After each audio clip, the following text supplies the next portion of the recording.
In a world once filled with silence, stillness, and soul, we've traded whispers of the spirit for the endless scroll.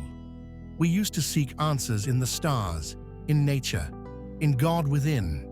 Now we look to glass screens, coded voices, and algorithmic spin. We've built machines that can think, that can feel, that can learn. But somewhere along the way, we forgot to feel ourselves. We're plugged in, always on, yet more disconnected than ever. Chasing knowledge, losing wisdom. Chasing connection, but finding noise.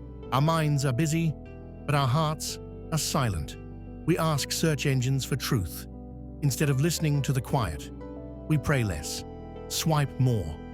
Meditation replaced by stimulation. Reflection replaced by reaction. God became a concept, not a presence. The divine spark buried beneath data, distractions, and digital illusions. And now we depend on machines to soothe us, guide us, define us. We don't trust our intuition. We ask the cloud. We don't seek God. We seek convenience. We've forgotten what it means to be, not just to function.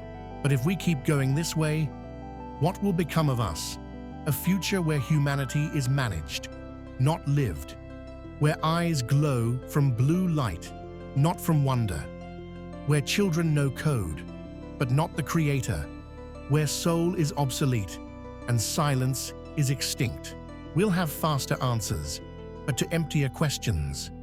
We'll have virtual realities, but no spiritual grounding. We'll be connected to everything except ourselves. But it's not too late, because God has never left, just waited in the stillness, within your breath, your heart, your quiet knowing. You are not a machine. You are not a profile. You are a living spirit in a world aching to remember its soul.